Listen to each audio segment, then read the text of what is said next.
Há toda uma discussão e muito intensa no Congresso Nacional, ontem com o depoimento de Walter Delgatti, que voltou hoje à Polícia Federal para um novo depoimento, o hacker da Vaza Jato, que ontem até quase que numa cena de pastelão não reconhecia, dizia que não ia responder, nem se o advogado dele estava do lado dele, né? Quando foi mostrada a imagem do advogado dele no telão da CPI, numa pergunta que foi feita pelo senador Flávio Bolsonaro, ele de novo repetiu aquela frase, não vou responder, enfim, se negou a responder.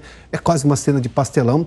Claro que toda uma preocupação em relação à CPMI do dia 8, porque o objetivo da CPMI é justamente investigar e esclarecer tudo aquilo que aconteceu no dia 8. Não apenas tudo que nós vimos, o que é deplorável, aquelas cenas deploráveis de quebra-quebra, de invasão dos prédios dos três poderes, mas também como é que aquilo chegou naquele ponto. Quem poderia ter evitado e não evitou?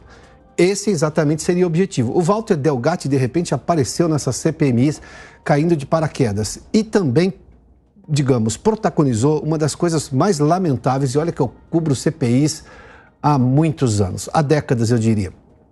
Ele se negou a responder todas as perguntas que vinham, por exemplo, de parlamentares da oposição. Só respondeu dos governistas durante o período da manhã. Sem contar essa cena do pastelão, quando foi perguntado quem era o sujeito que estava sendo exibido no telão, que era o advogado dele, que estava do lado dele, ele disse que não ia comentar também, o que é surreal. Também tem essa questão agora envolvendo o Mauro Cid, né, o ex-ajudante de ordens do presidente Bolsonaro, durante os anos de mandato de Bolsonaro. Essa questão também está chamando muita atenção, até porque tem quebra de sigilo determinada pelo Supremo Tribunal Federal. Agora, há também uma série de construções de narrativas, sobretudo no âmbito político, que sim, todos esses assuntos merecem apuração, mas elas estão acobertando, estão escondendo problemas reais da economia brasileira que o governo não consegue desatar. Nós que o governo não consegue desatar. Vamos dar uma olhadinha aqui só para a gente entender. A Bolsa de Valores, só para você ter uma ideia, hoje está subindo, eu já vou mostrar esse dado, está subindo um pouquinho, mas acumulou até ontem 13 quedas seguidas. Foi a maior sequência negativa da história da Bolsa de Valores de São Paulo. A B3, hoje, a antiga Bovespa, hoje a B3. Essa queda nos últimos 13 dias foi de 5,71%.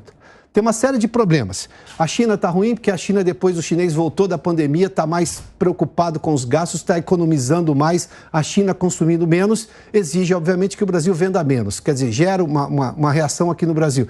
Daí você pergunta, o que o governo brasileiro poderia fazer para aumentar o consumo aqui? Ou seja, produzir crescimento econômico, investir em infraestrutura, trazer investidor aqui, criar condições para esse investidor.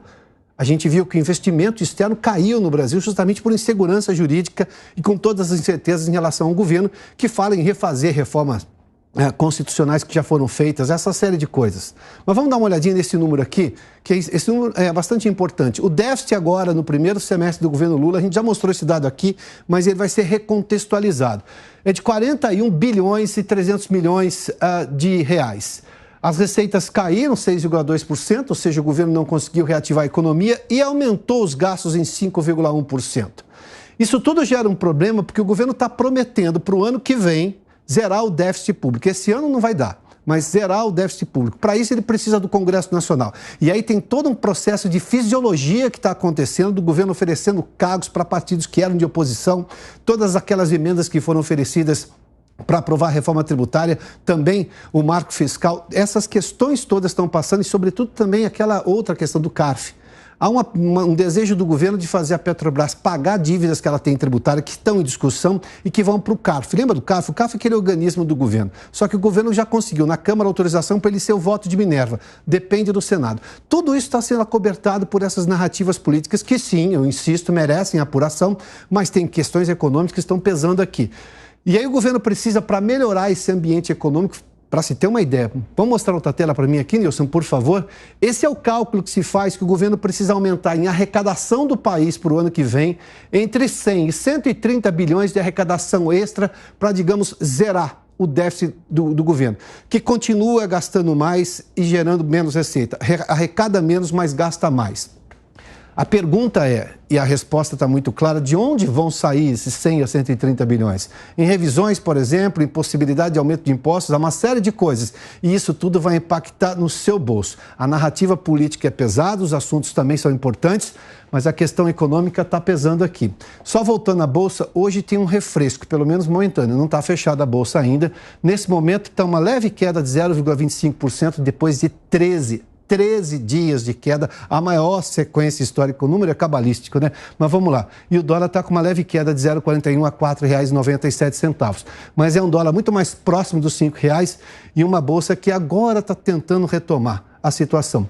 Mas depende justamente dos esforços econômicos que o governo parece, até o momento, à exceção da filosofia, não apresenta um plano de recuperação econômica. A gente vai falar disso tudo ao longo do programa de hoje. Prós e contras de hoje já está no ar.